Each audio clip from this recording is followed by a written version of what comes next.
नमस्कार। आप देख रहे हैं शिव कुमार मिश्रा ऑफिशियल। एक फिर बड़ी खबर लेकर हम हाजिर हैं और हमारे साथ हैं संतोष पाठक जी। स्वागत और अभिनंदन। तमाम दर्शकों को नमस्कार। और अगले कुछ मिनट एक बहुत बड़ी खबर आ गई है हमारे सामने, तो मैंने और शिव जी ने हमने सोचा कि तुरंत आपके सामने लेकर आना चाहिए। तो हम उस बड़ी खबर को लेकर आपके सामने आ गए हैं और उसका बैकग्राउंड, जो दिलचस्प बैकग्राउंड है, उसके बारे में भी आपको इस बड़ी खबर में बताएंगे। तो अगले कुछ मिनट तक आप लोग हमारे साथ जरूर बने रहिएगा। खबर का वीडियो आपकी स्क्रीन पर है। बिहार में जनता दल यूनाइटेड कोटा से यानी नीतीश के मंत्री श्रवण कुमार जी हैं। बड़े सीनियर मंत्री हैं। नीतीश के हर मंत्रालय में वो बड़े महत्वपूर्ण महकमों के जिम्मेदार मंत्री रहते हैं। और वो ताज्जुब यह था कि मुख्यमंत्री के गृह जनपद नालंदा में गए हुए थे। उस जगह जाने पर उन्हें कुछ मृतकों को राहत राशि देनी थी। जनता ने दौड़ा लिया और थोड़ी बहुत दूर नहीं दौड़ाए हैं, मंत्री आगे आगे, भीड़ पीछे पीछे। 1 किलोमीटर से ज्यादा का दौड़ हो गई। और 1 किलोमीटर से ज्यादा की अगर दौड़ में आप कामयाब हो जाते हैं तो सेना और पुलिस में भी नौकरी मिल जाती है। मंत्री जी आगे आगे, गनर पीछे पीछे, बड़ा मुश्किल से सुरक्षित कराते कराते ये लाल घेरे में धोती पकड़े भागे जाते हैं। और ये पहला वाकया नहीं था। 2 दिन पहले पटना में बीजेपी कोटे के मंत्री मंगल पांडे को दौड़ा लिया था। वो गाड़ी समेत भाग खड़े थे, इसलिए वो थोड़े होशियार रहे। ये गाड़ी से थोड़े दूर थे तो गाड़ी और दोनों भाग रहे थे।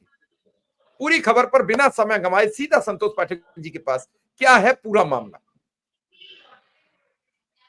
देखिए शिव जी, सबसे बड़ी बात है कि अगर मंत्रियों को अंगरक्षक तक नहीं बचा पा रहे, बताया जा रहा है कि खुद भी घायल हो गए हैं। आपने मंगल पांडे का जिक्र किया, लेकिन एक और मंत्री जो बहुत चर्चा में है, जिस पर हमने दिन में चर्चा की थी आज, उनके साथ भी ऐसा ही कोई वाकया हो गया। नीतीश सरकार, मैं तीनों वाक्यों को एक बार बता देता हूं, फिर मैं आगे इसका असर क्या पड़ेगा और इसके कारण क्या है वो जरा बता देता हूं। नीतीश सरकार में उनके सबसे करीबी मंत्री जनता दल यूनाइटेड के नेता अशोक चौधरी, अभी कल ही कैबिनेट की बैठक में उनकी बहस हो गई, बीजेपी कोटे से उप मुख्यमंत्री बने विजय सिन्हा को लेकर, जो हमने विस्तार से स्टोरी की।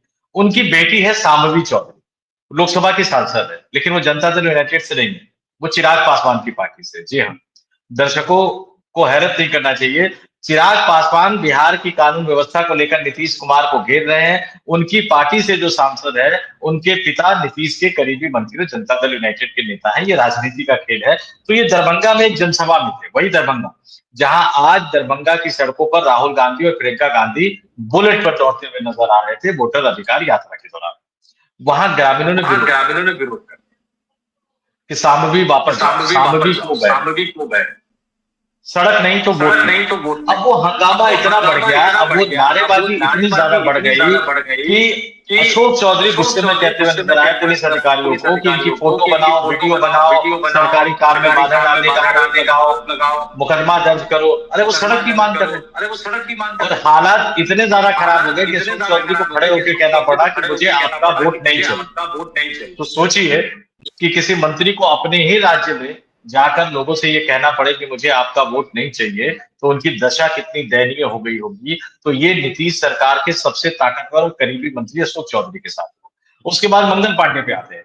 मंगल पांडे बड़े ताकतवर मंत्री है, भारतीय जनता पार्टी के बड़े नेता है, कई प्रदेशों के प्रभारी उनको उनको बनाया जाता रहा है और बहुत करीबी नेता है बीजेपी आला कमान के, अमित शाह के करीबी नेता माने जाते हैं। एक भाई बहन की डेड बॉडी मिली, उसको लेकर प्रदर्शन कर रहे थे, पुलिस कह रही है दम घुटने से मौत हुई। परिवार वालों का आरोप है कि पुलिस प्रदर्शनकारियों को बचा रही है। बिहार की राजधानी पटना में अटल पथ पर वो प्रदर्शन कर रहे थे, वहां से मंगल पांडे की गाड़ी जाती है। अब क्या हुआ, कैसे गुस्से में आ गए, भीड़ ने मंगल पांडे की गाड़ी को दौड़ा दिया। आगे आगे स्कॉट की गाड़ी आ रही है, पीछे पीछे मंगल पांडे की गाड़ी जा रही है, उससे पीछे पीछे भीड़ जा रही है। अब जरा सामान्य परिस्थितियों में सोचिए, एक राज्य सरकार के मंत्री के साथ इस तरह का वाकया हो, उनको रुक के लोगों से बात करनी चाहिए थी, लोगों को सांत्वना देनी चाहिए। मंत्री का काम क्या है, सरकार का काम क्या है? लेकिन डर और खौफ का आलम देखिए कि मंगल पांडे जैसे मंत्री भी बिहार की राजधानी पटना की सड़कों पर अपने आप को सुरक्षित महसूस नहीं कर रहे थे और भगा ली गाड़ी।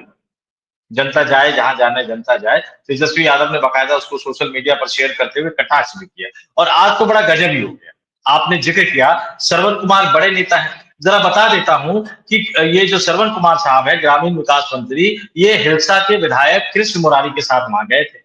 और वहां पर लोगों में गुस्सा ये था कि प्रशासन ने अगर समय पर कार्रवाई की होती तो इन लोगों की जान बच जाती। 2 दिन पहले एक सड़क दुर्घटना हुई थी जिसमें एक ट्रक की चपेट में आने से ऑटो में सवार 9 लोगों की मौत हो गई थी। और यहाँ पर प्रभावित परिवारों से मुलाकात करने पहुंचे थे। वहां जाकर आधे घंटे तक मुलाकात की। बाद में मुआवजे की मांग को लेकर ग्रामीणों ने हंगामा करना शुरू कर दिया। मंत्री जी कोई संतोषजनक जवाब दे नहीं पाए। मंत्री की ठसक में उठे होंगे, निकल रहे होंगे, तो ग्रामीणों ने उनको दौड़ा दिया जान बचाने के लिए। हालांकि जान बचाने के लिए क्या, बिहार की भीड़ हिंसा नहीं करती, गांधी की धरती है, लेकिन वो अपनी मांग कर रहे होंगे। मंत्री जी दौड़े जा रहे, दौड़े जा रहे, दौड़े जा रहे में अगर घायल हो गए होंगे, गिर पड़े होंगे, कुछ ना कुछ हुआ होगा, तो वो 1 किलोमीटर तक दौड़ लगा दी। अब जरा सोचिए, प्रशांत किशोर बिहार की सड़कों पर घूम घूम कर नीतीश सरकार को घेर रहे हैं। राहुल गांधी बिहार में वोटर अधिकार यात्रा निकाल रहे हैं। रेवंत रेड्डी, प्रियंका गांधी, आज एम के स्टालिन भी गए थे, डीएमके के नेता जो कि तमिलनाडु के मुख्यमंत्री हैं। वोट चोरी का आरोप लगा रहे, एनडीए गठबंधन की सरकार को घेर रहे हैं। चिराग पासवान कुछ दिनों पहले तक नीतीश कुमार की कानून व्यवस्था की स्थिति पर सवाल उठाते थे। और ये जो तीनों घटना हुई, अशोक चौधरी के साथ लोग क्या मांग रहे थे? सड़क मांग रहे थे। क्या एक मंत्री के लिए सड़क दे पाना मुश्किल है? वो तो कल कैबिनेट की बैठक में विजय सिन्हा से भिड़ गए कि कॉलेज के लिए जमीन क्यों नहीं दे रहे हैं। अब दूसरा जो वाकया हुआ, मंगल पांडे, भीड़ क्यों प्रदर्शन कर रही थी? कानून व्यवस्था की स्थिति, पुलिस से परेशान थे। मंत्री को उतरकर उनकी बात सुननी चाहिए, उनसे संवाद करके शांति स्थापित करनी चाहिए, लेकिन वो पुलिस और प्रदर्शनकारियों को छोड़ के भाग लिए। तीसरी घटना क्या थी जो आज हुआ श्रवण कुमार के साथ? मुआवजे की मांग की घटना को लेकर थी। अब वो मुख्यमंत्री के जिले में थे, चाहते तो सीधे मुख्यमंत्री से बात करके मुआवजे की राशि बढ़ा सकते थे। मुआवजे को लेकर जो भी ग्रामीण मांग रहे थे, उनकी बात मानी जा सकती थी, उसमें कोई बहुत बड़ी बात नहीं थी। आजकल तो वैसे ही नीतीश कुमार साहब घोषणा पे घोषणा, उन्होंने इतने अरबों रुपए की घोषणा कर दी कि पता नहीं बिहार सरकार के पास अचानक चुनाव के समय इतना बजट कैसे आ गया। मैं तो बड़ा हैरान हूं। तो जब घोषणाएं हो रही है तो मंत्री को वहां बात करनी चाहिए, लेकिन आप नहीं कर पा रहे, आप भाग जा रहे हैं। क्यों? आपके मन में डर आ गया है, आपके मन में डर बैठ गया है कि बिहार की जनता पूछ रही है, मंत्री जी कहाँ है लॉ एंड ऑर्डर? मंत्री जी कहाँ है विकास? मंत्री जी कहाँ है सड़क? कहाँ है बिजली? कहाँ है पानी? कहाँ है शिक्षा? कहाँ है रोजगार? कहाँ है स्वास्थ्य?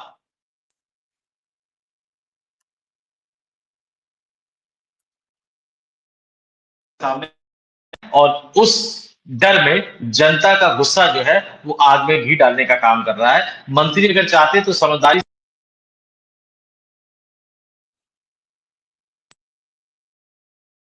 अब ने जनता, स्थिति को और ज्यादा खराब कर दिया है। अब क्या दिख रहा है इन मंत्रियों को दौड़ाने के बाद? आम जनमानस का क्या है, क्या लग रहा है आपको? हेलो। सुरजीत, सवाल थोड़ा सा दोहराइएगा, एक बार सवाल दोहराइएगा आप। मैंने कहा जनता ऐसे दौड़ा रही है, 1-1 किलोमीटर तक मंत्री आगे आगे, जनता पीछे पीछे, तू दौड़ मैं भाग, तू दौड़ मैं भाग। ये सब क्या हो रहा है? आखिर क्यों ऐसा करना पड़ रहा है? और अब ऐसे में संतोष पाठक जी, परिणाम विपरीत आ जाए, सीटें 243 में से 200 एनडीए जीत जाए तो किस पर संदेह होगा? मैं ये जानना चाहता हूं। ये बिल्कुल उसी तरह का है जैसे महाराष्ट्र में लोकसभा चुनाव था, जो विपक्षी गठबंधन जीती थी, शरद पवार, उद्धव ठाकरे और कांग्रेस पार्टी जीती थी। लोकसभा चुनाव, माफ कीजिएगा, लोकसभा चुनाव 2024 का लोकसभा चुनाव, शरद पवार, उद्धव ठाकरे और कांग्रेस पार्टी का गठबंधन जीता था। और विधानसभा चुनाव में बीजेपी के गठबंधन ने इतनी सीटें ले आ दी जो उससे पहले महाराष्ट्र के इतिहास में कभी नहीं हुआ था। तो जनता का गुस्सा, और 243 सदस्यीय विधानसभा में 225 सीटें जीतने का टारगेट एनडीए गठबंधन ने, देश के प्रधानमंत्री नरेंद्र मोदी ने और अमित शाह ने सेट कर लिया। पता नहीं वो अपने नेताओं को टारगेट सेट करके बता रहे हैं कि उन्होंने ज्ञानेश कुमार को टारगेट सेट करके दे दिया है कि 225 का टारगेट है, 10-15 ऊपर नीचे कर देना, लेकिन 200 से नीचे गया तो फिर खैर नहीं है। फिर तो राजीव कुमार साहब हिमालय पे जा रहे थे, आपको हिमालय पे पहुंचा दिया जाएगा। तो ये तमाम चीजें हैं, लेकिन आप समझिए माहौल कैसे बदलता है। एक लंबे अरसे बाद विपक्ष बिहार की सड़कों पर उतरा हुआ है, इस बात में कोई दो राय नहीं। जनता के बीच में जाकर अपनी बात रख रहा है। जनता ने 2020 में भी वोट दिया, 11,000 कुछ सौ वोटों के अंतर से नीतीश कुमार मुख्यमंत्री बन गए। जरा एक एक चीज को समझिएगा। लालू यादव जेल में थे 2020 के विधानसभा चुनाव, कई सीटों पर जीत हार का अंतर महज कुछ सौ वोटों का था। एनडीए गठबंधन जिसमें 4 पार्टी थी, नीतीश कुमार, भारतीय जनता पार्टी जीतन राम मांझी और उस समय मुकेश सहनी उसके हिस्से थे, 125 सीटें जीते हैं। बहुमत के लिए 122 चाहिए, यानी बहुमत से सिर्फ 3 ज्यादा, यानी बहुमत पे आकर अटक गए। विपक्षी गठबंधन 110 सीटें जीतता है, जिसमें राष्ट्रीय जनता दल है, जिसमें कांग्रेस पार्टी है, जिसमें लेफ्ट की तीनों पार्टियां थी। और कई सीटों पर आज तक तेजस्वी यादव उसको कहते हैं कि 1 दर्जन से ज्यादा सीटें ऐसी थी जिसमें गड़बड़ी हुई थी। और जब मैं आंकड़े बता देता हूँ, 243 सदस्यीय विधानसभा एनडीए बनाम विपक्षी गठबंधन की लड़ाई, और दोनों गठबंधन में जो वोटों का अंतर था वो 0.03% था। 11,000 कुछ सौ वोटों के अंतर से ही नीतीश कुमार मुख्यमंत्री बने थे। सिर्फ 11,000 कुछ सौ वोट, और एक दो की करीब पूरे 243 विधानसभा सीटों का काउंट करके बता रहा हूं। जहां तक मुझे याद आ रहा है, शायद 11,150 या समथिंग था, 11,000 कुछ सौ वोट के आसपास। तो आरोप तो गंभीर लगे थे, वाकई बहुत गंभीर आरोप लगे थे, जिसका जवाब अभी तक चुनाव आयोग की तरफ से आया नहीं है। अब जब राहुल गांधी पढ़ते खोलते हुए नजर आ रहे हैं, तो वो तमाम चीजें निकलती हुई नजर आ रही है। राहुल गांधी ने आज एक और पोस्ट किया है, गुजरात की एक खबर आई है, उसी गुजरात, जिस गुजरात की धरती पर कल नरेंद्र मोदी साहब ने ब्लैक व्हाइट सबको लेकर बहुत कुछ कहा उन्होंने। वहां से खबर आई कि कई राजनीतिक दल वहां है जिनको हजारों करोड़ रुपए का चंदा मिला, लेकिन चुनाव वो गिने चुने सीट पर लड़े और वोट उन्हें कुछ हजार मिले। चुनाव आयोग को जो उन्होंने हलफनामा दिया उसमें खर्चा कुछ लाख का बताया, और बाकी जो उन्होंने दूसरी जगह दिया आयकर विभाग बाकी में, वहां हजारों करोड़ का खर्चा बता दिया। तो अब सिर्फ वोट चोरी का मसला नहीं हो गया, अब नए नए राजनीतिक दल पैदा करके वोटों को काटने, और नए नए राजनीतिक दल पैदा करके किस तरह से चुनावी प्रक्रिया को प्रभावित करने का प्रयास किया जा रहा है, ये भी मैं आपको बता दूं। चूंकि मैंने कई चुनाव कवर किए हैं, जो उम्मीदवार होते हैं उनको इजाजत होती है कि एक गाड़ी लेके चलेंगे, 2 गाड़ी लेके चलेंगे, क्षेत्र में कितनी गाड़ियां प्रचार करेंगे। तो आमतौर पर करते क्या है कि वो निर्दलीय खड़ा कर देते हैं या अननोन पार्टी से खड़ा कर देते हैं, उसके नाम पे 4 गाड़ी हो गई, और वो 4 गाड़ी उसका प्रचार नहीं कर रही जिन्होंने पर्चा भरा है, वो गंभीरता से चुनाव भी नहीं लड़ रहे हैं। लेकिन उनके नाम पे जो गाड़ी अलॉट हो गई, वो बड़े राजनीतिक दल के उम्मीदवार उसका फायदा उठाते हैं। तो गुजरात की कलई भी खोल दी है, वोट चोरी की कलई भी खोल दी है, ईवीएम का खेला भी सामने आ गया है, वोटर लिस्ट का खेला भी अब सामने आ गया है। और अब बिहार की जनता का गुस्सा ये बता रहा है कि पिछली बार जो नतीजा आया था उसमें झोल झाल था, अब इस बार झोल झाल रहेगा या नहीं रहेगा। लेकिन इतना तय मान लीजिए कि बिहार की जनता, ये सिर्फ 3 इंसिडेंट मैंने आपको बताए, आगे जाकर भगवान ना करे कि कोई बड़ा इंसिडेंट हो जाए। नीतीश कुमार साहब को इसको गंभीरता से लेना चाहिए, नरेंद्र मोदी साहब को इसको गंभीरता से लेना चाहिए, बिहार की जनता से हाथ जोड़कर माफी मांग लेनी चाहिए कि जो गलती हुई हुई। कम से कम हमारे मंत्रियों को तो मत दौड़ाओ, बुजुर्ग मंत्री हैं बेचारे, धोती पहन के चलते हैं। अब मंत्रियों को दौड़ा दोगे, उनके गार्ड उनको बचा नहीं पाएंगे, बताइए कितनी मुश्किल से स्थिति आएगी। इस बार चुनाव फ्री एंड फेयर करवा देंगे, जाके बटन दबा देना, हमें हरा देना, हम सत्ता से बाहर हो जाएंगे। लेकिन इस तरह से मेरे मंत्रियों को मत दौड़ाओ, बड़े बुजुर्ग मंत्री हैं। अब ये पता नहीं कि मंत्री तक ये सीमित रहेगा कि कल को मुख्यमंत्री के साथ भी इस तरह का कहीं वाकया न हो जाए। हालांकि कई जगह कई कार्यक्रमों उनके खिलाफ नारे लगे हैं, लेकिन अब मुझे चिंता नीतीश कुमार साहब की सता रही कि उनके खिलाफ इस तरह की नारेबाजी न शुरू हो जाए बहुत बड़े स्तर पर उनके कार्यक्रम में, क्योंकि आजकल वो भी खूब दौरा कर रहे हैं। आप दौड़ा करोगे, लेकिन ये जब खबरें जाएंगी समाज में तो होगा क्या? 1 किलोमीटर तक कैबिनेट मंत्री, भीड़ लाठी लेकर दौड़ रही है, कई थानों से पुलिस बुलानी पड़ रही है। और वाकया भी क्या था, मंत्री जी हिलसा थाना क्षेत्र के मल्लावा गांव में ग्रामीण विकास मंत्री सड़क हादसे में मारे गए 9 लोगों के परिजनों से मिलने पहुंचे थे। इस दौरान मंत्री जी जो राहत राशि दे रहे थे उससे ग्रामीण खुश नहीं थे, तो ग्रामीणों ने काफिले पर हमला कर दिया। भीड़ के गुस्से का अंदाज इस बात से लगाया जा सकता है कि लोगों ने उनका 1 किलोमीटर तक पीछा करा। संतोष पाठक जी, सवाल यह है कि 20 साल से तुम हो, तुम कहते हो कि वो थे तब कुछ था, इस प्रदेश में कोई कपड़ा पहनना जानता था? मेरे तो आप भी मित्र वर्षों से हो, मैंने तो हमेशा आपको कपड़े अच्छे पहने देखा, सलीके से बात करते देखा।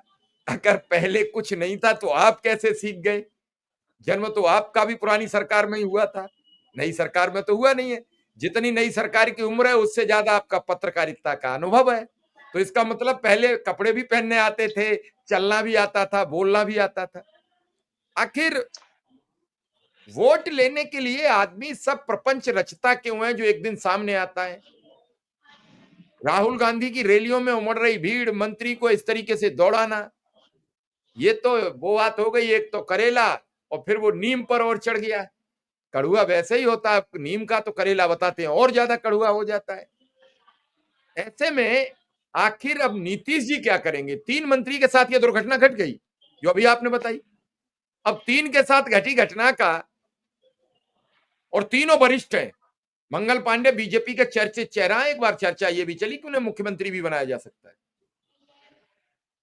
श्रवण दावेदार है, कुमार, दावेदार है। अगर अटल बिहारी वाजपेयी जी का सपना पूरा करते हुए, अगर एकनाथ शिंदे के महाराष्ट्र के फॉर्मूले को अमल में लाते हुए, अगर बिहार में येन केन प्रकेरन किसी भी तरह से इस बार चुनाव जीत जाती है भारतीय जनता पार्टी, तो जो मुख्यमंत्री पद के दावेदार हैं, लोग कह रहे हैं सम्राट चौधरी है, लोग कह रहे हैं विजय सिन्हा है, लेकिन मुझे नहीं लगता कि इन दोनों में से कोई बनेगा। उस रेस में सबसे आगे मंगल पांडे हो सकते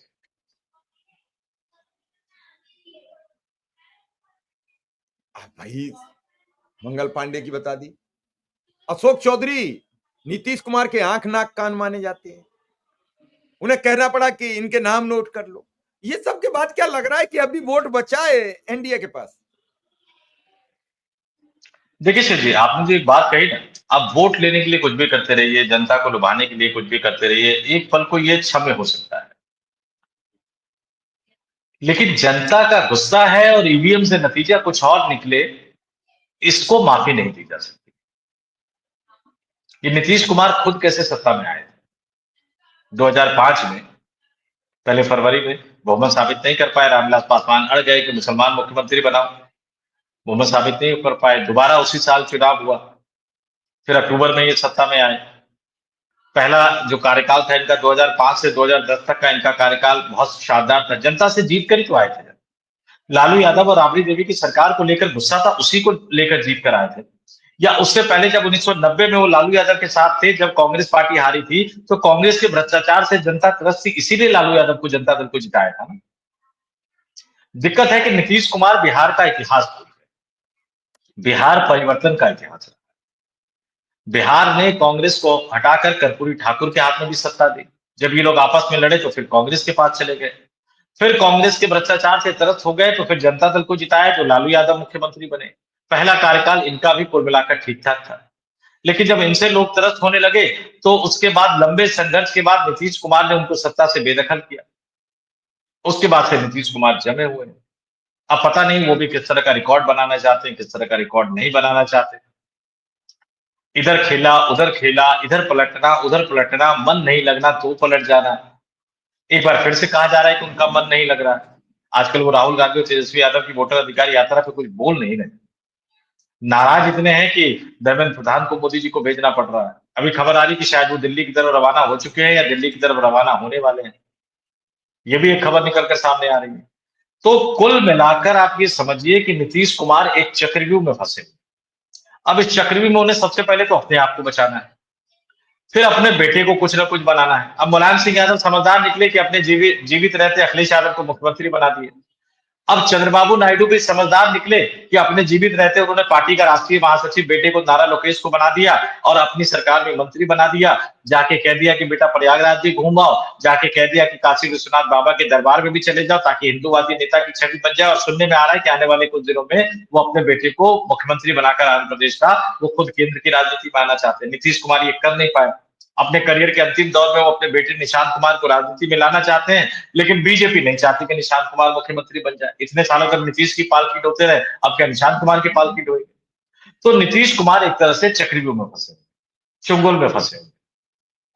इस बीच उनकी सेहत को लेकर कई तरह की बातें कही जा रही है, और अब इस तरह की चीजें निकलकर सामने आना, और इसमें जो पुलिस और कानून व्यवस्था, सीधे सीधे नीतीश कुमार जिम्मेदार है, क्योंकि गृह मंत्रालय खुद उन्हीं के पास है, उन्हीं के पास गृह मंत्रालय है। तो अगर पुलिस नाकाम है, अगर पुलिस पक्षपात कर रही है, अगर पुलिस अपराधियों को नहीं रोक पा रही है, तो जिम्मेदार नीतीश कुमार खुद ही है।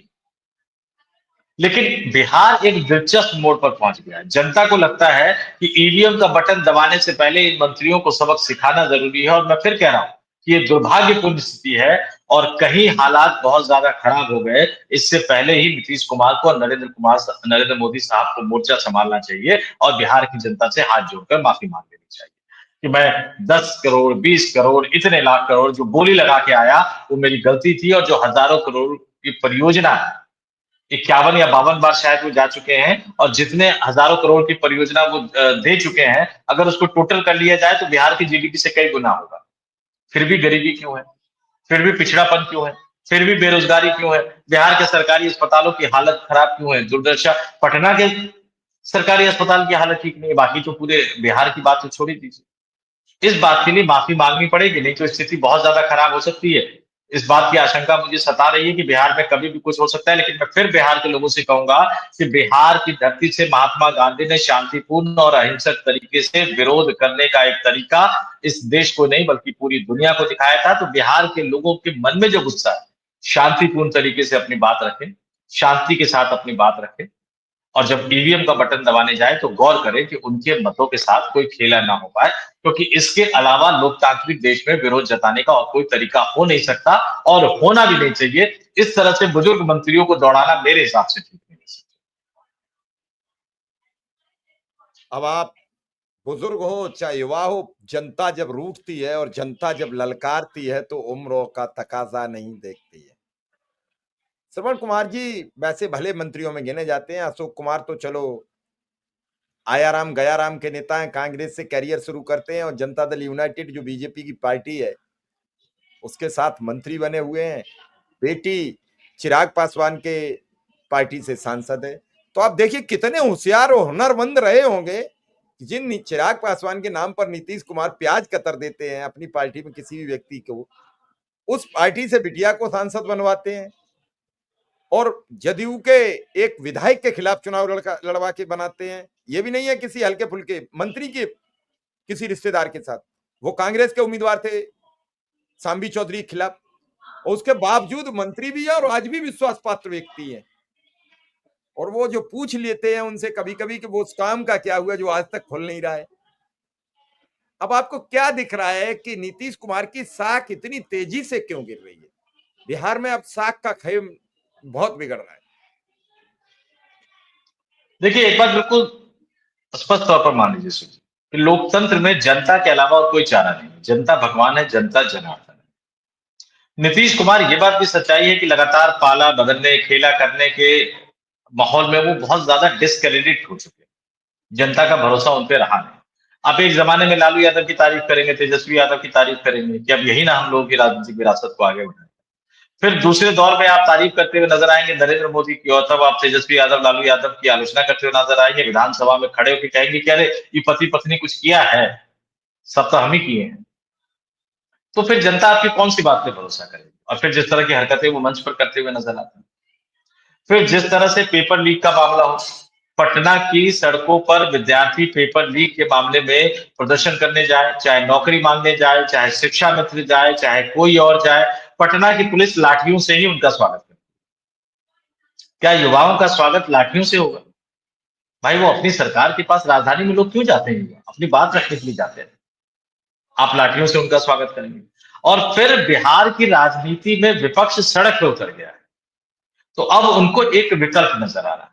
देखिए, सच्चाई यही है कि लालू यादव, तेजस्वी यादव अकेले नरेंद्र मोदी वाली भारतीय जनता पार्टी से नहीं लड़ सकते। सच्चाई ये भी है कि कांग्रेस अकेले नरेंद्र मोदी वाली भारतीय जनता पार्टी से नहीं लड़ सकती। अब जो पूरा विपक्ष एकजुट हुआ है, राष्ट्रीय Janata Dal, Congress party, CPM, CPI और सीपीआई माले, और फिर जो वोटर अधिकार यात्रा चल रही है, आप इसमें देखिए तेजस्वी यादव पुरजोर तरीके से उतरे हुए हैं, राहुल गांधी ने तो बिल्कुल मोर्चा बांध रखा है, और उनके साथ जो सबसे ज्यादा नजर आ रहे हैं सीपीआई एमएल, जो तीसरे नंबर की पार्टी है विधायकों के मामले में, उनके महासचिव दीपांकर भट्टाचार्य नजर आते हैं। लेफ्ट पार्टियों में महासचिव जो होता है वो अध्यक्ष के इक्विवेलेंट होता है, तो समझ लीजिए कि सीपीआई माले के अध्यक्ष वो चल रहे हैं, सीपीएम और सीपीआई के नेता चल रहे हैं, और मुकेश सहनी जो पिछली बार एनडीए गठबंधन में थे, इस बार विपक्षी इंडिया गठबंधन में है, और राहुल गांधी की गाड़ी से ऐसा लगा है कि वो उतर ही नहीं रहे। इससे आगे बढ़िए कि जिस पप्पू यादव और तेजस्वी यादव के आपसी संबंधों को लेकर कई तरह की किस्से कहानियां मशहूर थी, राहुल गांधी की इस वोटर अधिकार यात्रा में पप्पू यादव और तेजस्वी यादव ने हाथ भी मिला लिया। तो जो भी खबरें प्लांट की जाती थी, जो भी आपसी लड़ाई की बातें कही जाती थी, ये एकजुट होते हुए नजर आ रहे हैं। उपराष्ट्रपति का उम्मीदवार तमिलनाडु से देके एनडीए गठबंधन ने सोचा कि डीएमके को तोड़ लेंगे, स्टालिन साहब बिहार की सड़कों पर उतरकर राहुल गांधी के साथ हुंकार भरते हुए नजर आ रहे हैं। राहुल गांधी और तेजस्वी यादव को भाई बताते हुए नजर आ रहे हैं। आने वाले दिनों में हेमंत सोरेन जाएंगे, शरद पवार जाएंगे, उद्धव ठाकरे जाएंगे, अखिलेश यादव भी जा रहे हैं, इंडिया गठबंधन के अन्य नेता भी जा रहे हैं। तो विपक्ष एकजुट नजर आ रहा है, जनता के बीच उतर चुका है, जनता के बीच जाकर वो जनता की बात कह रहा है। तो ऐसे हालात में जनता को एक विकल्प मिल रहा है, राजनीतिक रूप से एक विकल्प मिलता हुआ नजर आ रहा है। दूसरी तरफ नीतीश कुमार का नेतृत्व थके हारे नेतृत्व है, वो जनता से क्या भरोसा करेंगे, जबकि खुद उनका भरोसा नहीं है कि वो मुख्यमंत्री बीजेपी उनको बनाएगी 2025 के विधानसभा चुनाव के बाद या नहीं बनाएगी। तो दूसरी तरफ एक थका हारा नेतृत्व है जनता का, जिससे मोह भंग हो चुका है। भारतीय जनता पार्टी को लेकर गुस्सा वैसे ही भरा हुआ है लोगों में। और जो 65 लाख वोटरों के नाम जो काटे गए हैं चुनाव आयोग में, बिहार की जनता ये मानकर चल रही है कि ज्ञानेश कुमार का खेला नहीं है, ये चुनाव आयोग का खेला नहीं है, इसके लिए भारतीय जनता पार्टी जिम्मेदार है। तो बीजेपी और जेडीयू दोनों के प्रति गुस्सा है, दोनों के नेतृत्व के प्रति अविश्वास है। और दूसरी तरफ राहुल गांधी, तेजस्वी यादव एक विकल्प के रूप में उभरते हुए नजर आ रहे हैं। तो जनता के पास ऑप्शन है, जनता उस ऑप्शन की तरफ जा रही है, लेकिन गुस्सा इतना ज्यादा है कि उससे पहले ये मंत्रियों को सबक सिखाने के मूड में। हालांकि ये भावना गलत है, लेकिन दुर्भाग्य से बिहार उसी स्थिति की तरफ बढ़ता हुआ जा रहा है। चलिए, आपने बड़ी महत्वपूर्ण दर्शकों को जानकारी दी है और दर्शक इस वीडियो को देखें और आगे बढ़ाएं। इसी के साथ फिलहाल हम आपसे इजाजत लेंगे, विदा लेंगे। आपका बहुत बहुत आभार, बहुत बहुत धन्यवाद। बहुत बहुत धन्यवाद और तमाम दर्शकों को नमस्कार।